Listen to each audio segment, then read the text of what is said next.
Ethical Perspectives on the News is produced by the Interreligious Council of Linn County, which is solely responsible for its content. The views and opinions expressed on this program do not necessarily reflect those of the staff and management of KCRG TV9. Is it ethical to allow children to work, or to allow for the accumulations of vast individual wealth? Is it ethical to protect hate speech under the First Amendment? Ethical Perspectives on the News has discussed a lot of different topics over the years, and they have largely fallen under the field of what is referred to as applied ethics. My name is Colton LeClaire.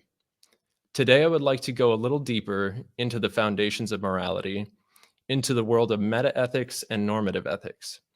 With me are two scholars of philosophy, Dr. Bob Sessions, retired professor of Kirkwood College, and Dr. Aaron Yarmel of Ohio State University. My thanks to both of you for being here today. Pleasure to be here. Yeah, it's a pleasure. Thanks for the invitation. Thanks. So I think that people interact with issues of applied ethics frequently, but it seems to me at least that normative ethics and meta-ethical questions are a little less on the radar for the general public. Bob, in your experience, would you say that that's a fair assessment? Well, definitely. And I also would say that it would be a very good thing if people were more thoughtful about ethics, about the different perspectives and their strengths and weaknesses. Way too much absolutism going on, given how complex and difficult these perspectives are. Yeah, Aaron, do you have anything to add there? Yeah, I find that the farther we go away from applied ethics, the less people tend to engage with them. I do find that when I do like conversations with people about veganism, for instance, we often get into normative ethics pretty quickly. So people will have conversations about whether animals are the sorts of creatures who are capable of having rights, for instance. But I've never really had a conversation like on a street corner with somebody about veganism, and they want to get into like more the meta-ethical realm, where they're asking like, what are we even doing when we're asking ethical questions? What do we even mean when we say that something is moral or immoral? When we're using those kinds of predicates. But I think like Bob, I'd love more reflection. I think we might have a little difference of perspective though, because I'm definitely a fan of moral absolutism, but I would contrast it with dogmatism. But it'll be interesting to see what happens if we get into that a little bit more. Yeah, so I mean, I'm going to jump in with a big question here, or I guess it's two questions, and we don't have to spend too much time on this, but whatever your guys' thoughts are, those questions being, what is morality, and or maybe what is its nature, and where does it seem to come from? Either of you can jump on that if you've got an idea. You want to jump in first? Go ahead, Aaron. Sure. So I still, there's like two questions. One of them is what is morality, and the second one is where does it seem to come from? And I'll say something about the first one. I find this question really difficult to answer, and the reason is that when I'm looking for a definition, I want something that doesn't let too much in, but also doesn't exclude too much. And anytime I'm looking for a definition of morality, what I'm looking for is something that's going to include all the candidate theories of morality without including things that aren't morality. So for example, if I were to say that morality is just whatever we should do, that might include a lot of aesthetics. It might include things about like what I should do if I'm trying to paint a beautiful picture. It might include the laws. If what I do is just, if morality is just whatever I should do, then it would seem like what the law says I should do also is included in morality. So that can't be right. That's just way too wide. But when I get more specific and I think about like more specific like definitions of morality, then I think they exclude too much. So for example, R.M. Hare was one of Peter Singer's most influential teachers. And the definition that he gives for morality basically has the conclusion that only utilitarianism counts as a moral theory at all. And I want to say that other people are doing morality, like they're engaging in moral theorizing. They're just wrong because they're not utilitarians. And so I've struggled with this question because I haven't succeeded in finding a definition of morality like as a general concept that's broad enough to include all of the plausible candidates for moral theories, but isn't so broad that it includes things that aren't morality. I'll throw it over to you. Yeah, no, I would concur for the most part. People use words like right and wrong, good and bad, to refer not just to moral issues, but other issues as well. What's the right kind of car to have? That's not a moral issue, but we use that kind of word all the time. And so teasing it out to figure out what counts and what doesn't count is a difficult thing. And I think that we need to understand that the range has changed over time and in different cultures. And so that's part of what you have to take into account as well is those kinds of differences and uh, take seriously somebody's very different perspective, even though it's not your own and it might have something to it. So it's a difficult topic and study, but so important, so important. Sure. So that leaves me wondering, within the populations of the world, where does it seem that people either come to believe that morality comes from or assume that it comes from? It seems like some people come to conclude that it definitely comes from one place, and then the other people that might not engage with questions of morals maybe just assume if an applied ethics issue comes up, as they start to think about it, it seems like maybe they land in kind of an assumption. What do you guys think? Either the more studied people tend to fall back on, and or the people that don't really engage as much, where they seem to wind up either by default or some other means. Mhm. I saw a chart recently that talked about probably a dozen of the world's religions, some very common ones, but some esoteric ones as well. And they all have a version of the golden rule. There are some differences, or they're stated differently at least. And one of the most common uh, views of metaethics is called duty ethics or deontologism. And it begins, I think, with a version of the golden rule. And so I think people have some sense across culture and across time for the kind of thing we're after with morality. Yeah, I'll expand on that a little bit. R.M. Hare is the philosopher I mentioned a little bit earlier, who has this specific theory of what morality is. And one of the things that he thinks is constitutive of morality, where if your moral theory doesn't have this, doesn't count as morality at all, is that it needs to involve something like some version of universalizability, which is like we treat like cases alike. The golden rule is a great example of something that includes universalizability. It's, treat others as you would have them, as you'd want to be treated in relevantly similar circumstances. Utilitarianism also includes an element of this. So I'll note that we're shifting kind of from talking about meta ethics, talking about normative ethics, but I think that's a really valuable thing to do. Utilitarianisms are going to treat like cases alike as well, because the only thing that they're thinking about is which action is going to lead to greater overall well-being. Kantians also have something like this principle of universalizability. We're supposed to act only according to that maxim that you could at the same time will to be universal law. And I'd recommend, if we could spend much more time kind of teasing out the different ways that these different theories represent universalizability. But I think that, I'm totally in agreement. There's one thing that seems to be part of a lot of different attempts to create moral systems is something like this universalizability that we find in the golden rule. Now, I think I heard the term cultural relativism already, excuse me. Would one of you guys want to briefly just kind of explain what that is and maybe give some examples of how we see that happen in the world, perhaps? I imagine we're going to give different answers, so I'm really excited to think about this question. Just sort of a hunch. We'll see. Anthropologists were the ones who first started talking about cultural relativism, as far as I understand. And in their field, what they were doing with cultural relativism was that they were going around and they were looking at the ways that different cultures have different moral codes. And what they put forward was a descriptive moral theory that said that when we're doing social science, if you really want to understand what's going on in a culture, we need to be able to think about what they're doing within the moral code of their own culture. there's a mistake that people make sometimes, which is that they go from this descriptive theory to a moral theory. And what they say is that because different cultures have different moral codes, therefore morality itself differs depending on the society that we're in. Another thing you could think is that some cultures get correct answers to moral questions and other ones have been mistaken.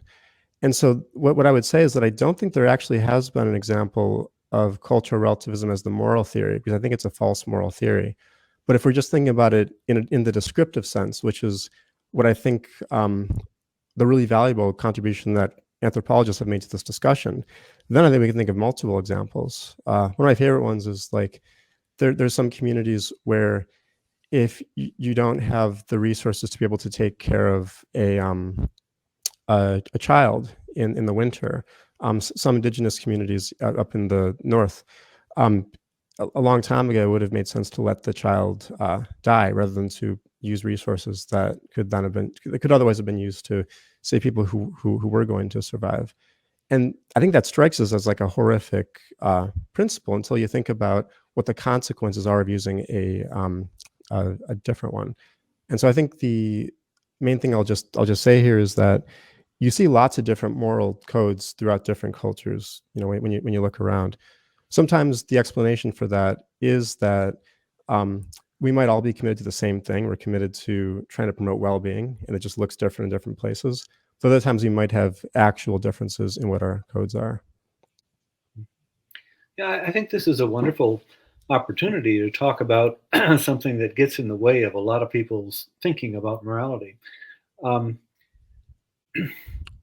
For example, if I say, oh, my gracious, they believe in wearing headscarves over their whole head.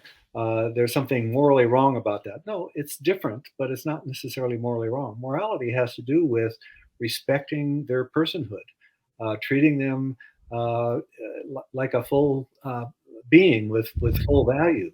And I think that really plays out in Iowa, for example, when we're now talking about LGBT issues, for example.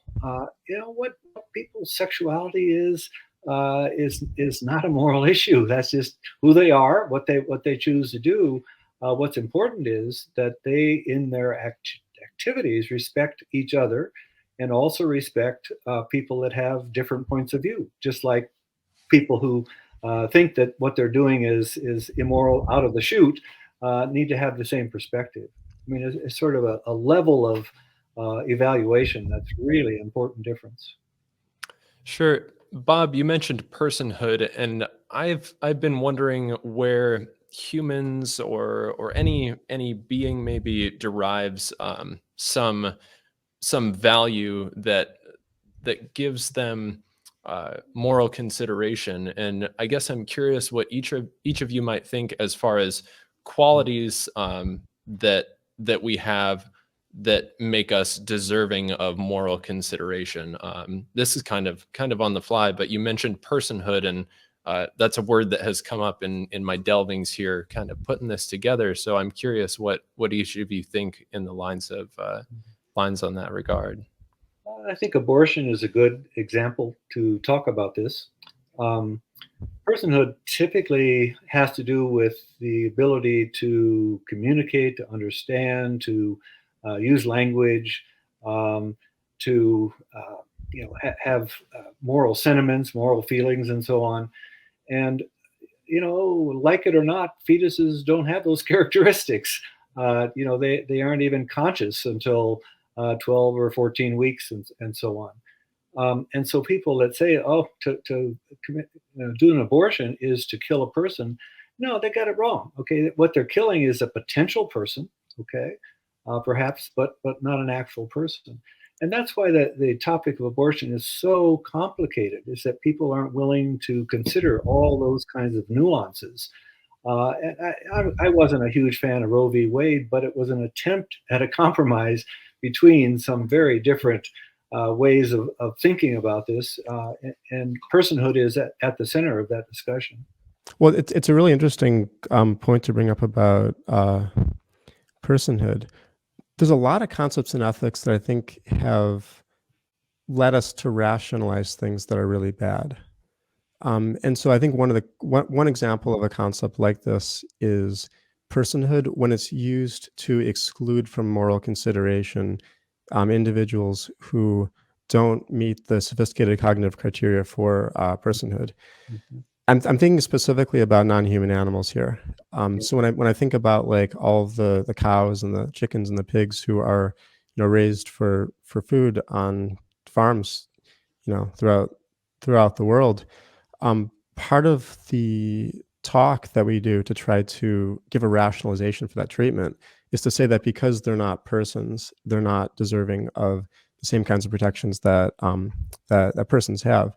Yeah. One thing I'll also add is that there's a big difference between how some philosophers talk about personhood and how others talk about it. So one definition of personhood is that to be a person is to have a certain sophisticated set of cognitive abilities. So to have like a first person psychological perspective in order to have a certain developed preference profile.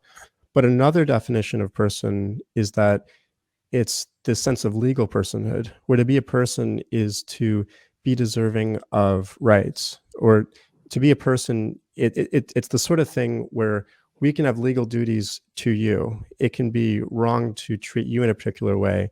And the contrast drawn there is with mere property status. And so I think that there's lots of reasons to try to abandon a concept like personhood when we think about the ways that it's been used to hurt individuals like non-human animals on farms. But there's also, I think, good reasons to try to expand the concept of personhood so that we're thinking of it as a question about who counts as property and who counts as the sort of individual who has rights and to whom we can have duties. Mhm. I would add to that. I've just been watching a wonderful documentary on chimpanzees, our nearest relatives, okay? And they have a lot of characteristics in common with not just us biologically, but with us as, I would say, moral beings. They're close to personhood in many ways. Many ways, an adult chimpanzee is much more of a person than a newborn baby, or certainly than a fetus, a human fetus. And so uh, those overlaps and those similarities are, as you say, are very important in thinking about those other creatures. I would add another dimension. One of the things that this view of the chimpanzee shows, but you can find it in a lot of other animals as well, is that much of who they are and much of who we are is in our relationships um, with each other, with other humans, but also with non-humans as well, and more broadly with the environment, with ecological systems. We are nodes on a web of relationships. So I could put it in that fancy way. And that brings responsibilities that we haven't taken seriously, I think, except for a few sort of minor points of view. But I think we need to make it a major point of view. Yeah, I have heard people use terms like social contracts and things like that, and try to explain that individuals who are able to reciprocate on social contracts might be worthy of moral consideration. And then, like uh, like Aaron mentioned, thinking about humans maybe that don't have the cognitive capacity of other humans. Obviously, we don't exclude them. I find that topic particularly interesting. To turn a little bit here, I'd be curious to know, because I kind of wonder about this oftentimes, between ideologies under theism and atheism, how do normative ideas kind of play out in our world between two opposing, if you will, sort of uh, factions like that, so to speak. Yeah. Well, one of the most prevalent in our geopolitics these days perspective is so-called divine command theory. Okay, it's right because God says so, right? Or does God say so because it's right? I mean, Plato raised this issue in the Euthyphro, 2 centuries ago, or two millennia ago, and that's a tough one. And how do you know that what you supposedly are hearing from God is really from God? And how do you know that you've got the right being who's the God? And how do you know that what God says is right? I mean, you look at a lot of traditions, and they think God wants them to sacrifice maidens, for example. Well, that's God's command. So that whole perspective needs to be thought through, as I'm trying to suggest. Yeah, I love that. I think we definitely need to spend more time kind of critically evaluating the ways that things like divine command theory are used. One thing I would also add is that it's not clear to me how big of a difference believing in God makes to the substantive, like applied conclusions that people arrive at. When I think about a concept like, I'll just think about animals for a second. That's one issue that I think a lot about. In the Christian scriptures, they talk about humans having dominion over non-human animals. And depending on how you interpret dominion, you can interpret it as something like stewardship. And you could even interpret stewardship in a way that is so rich and so binding in terms of the obligations that it places on us, that to raise animals for food would be, incompatible with that, given the ways that it violates the most basic interests. And so I think that for a lot of these questions, when we're thinking about what actually is doing the work in deriving the substantive applied conclusions that we're getting to, it's not obvious to me that atheism or theism is all that important in terms of how we get to that. I think what's important is what people kind of do once they, make that decision. So if you're a theist, you go and you interpret the Bible in a particular way, you endorse a specific version of divine command theory or natural law theory inspired by like Aquinas and John Finnis. That's going to lead you in a very different direction than if your theism is, involves the sort of definition of dominion that I articulated. Yeah, I think it's important to realize there are about 22,000 different variations on the Christian theme around the world. Okay, who's got the right angle on that? And I'm not trying to put the religion down. I think that's part of why Christianity is so healthy. But it gets unhealthy when there's only one way of interpreting the tradition that gets any mention by a certain group, and they tend to exclude not only non-Christian ways of looking at the world, but other Christian ways of looking at the world. And there are many. Can I ask one really quick follow-up question based on what you just said, Bob? Sure. So it sounds like what I think you and I are both united in is trying to navigate between dogmatism and either nihilism or relativism. I'm not sure what the other extreme is. But on the one hand, we don't want to be so relativistic that we're saying anything goes, where we're going to say that a culture that systematically discriminates against like LGBTQ people, like systematically discriminates against gay people, they're making a mistake. They're doing something wrong if they do that. But on the other hand, we don't want to be so dogmatic that we're not willing to re-examine our own commitments and see what we can learn from other cultures.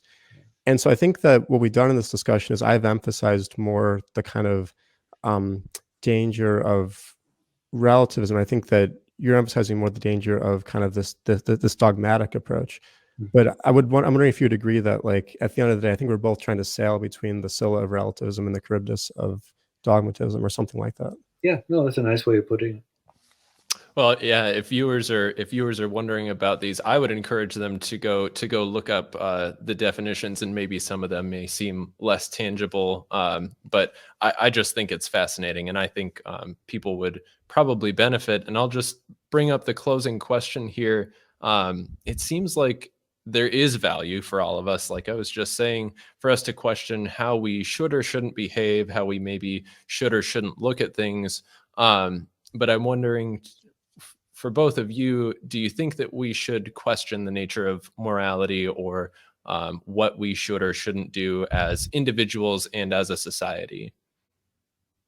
Well, come on, that's a softball. We're both philosophers. That's our job, is to question things, Yeah. not just morality, but almost everything else. But no, I think it's part of leading a good life, is being thoughtful and open and learning.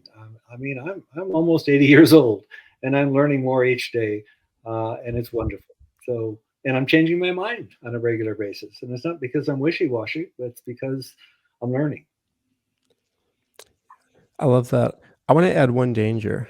So I think that sometimes what people do, and you'll see this anytime you do conversations on the street corners with people about any substantive moral issue, is that they'll use questioning, or they'll use kind of this naive retreat to skepticism as an excuse to not engage in rigorous moral thinking. So you might, offer an example or offer a counter argument or objection or a theory or something, and the response you get is, well, maybe morality is not even real. Maybe there are no moral facts. Maybe there are no better or worse answers to moral questions. And I think that inquiry, when done in the right context, where we're really going to sit down and think through these meta-ethical questions about what we mean when we use the word right and wrong, is a beautiful thing, and we need to do more of it. But I do want to caution people that slipping into that state of mind as an excuse to not actually do the right thing, or to not actually engage seriously with the applied issue in front of you, is kind of a dangerous mistake to make. And so I'll offer that as kind of one little, one little nuance to this question about when we should, question the nature of morality. I think it's not, should we or shouldn't we? I think we should in the right context, but we shouldn't use it as an excuse to not do the right thing. Yeah, I think a nice example of that is what has been called emotivism. Motivism says, well, when people are making moral judgments, they're just emoting. They're expressing their emotions. And the mistake is that, well, these are very important issues, and of course we feel emotional about them. And our emotions have a lot to teach us, but there's a lot more to making a moral judgment than just your emotions. So it's as you say, Aaron, it's adding those together that's so important. Well, I guess I'd like to ask then, what do you think, just real quickly, what do you think an effective way for people to start engaging with these questions would be? What would you guys recommend to an average person who wants to just dip their feet in and dig a little deeper? I haven't encountered or read or conversed from in any tradition, and I've done quite a few, where there weren't thoughtful people, where there weren't people who were, taking it a step beyond the simple solutions and so on, and trying to show the complexities of life. I think that's a matter of maturation that people need to come to. Yeah, I think that's right. One other thing I'll add is, if you want to start thinking through these more abstract questions of meta ethics, my biggest piece of advice is, as you're going along the way, make sure that every position that you're thinking about, you're representing it so well in your own head that its proponents would recognize it as their own. And so even if you like emotivism, I feel like if I can't express what emotivism is and kind of think about ways of answering the objections, and if I can't do that well enough that AJ Iyer would say, okay, you've correctly expressed my view, then I think I've made a mistake. And so I'll just offer that as a practical piece of advice. I feel like there's two ways that I engage in theories. There's times when I do it that way, then there's times when I just misunderstand, and I get things wrong a lot. I get things wrong pretty much every time I don't go through this process of first trying to explain the theory so well that its proponents would accept it as their own as well. So I'll offer that as a practical piece of advice as we're engaging with them. Yeah, excellent. Great. Thank you guys so much. My pleasure. Yeah, thank you.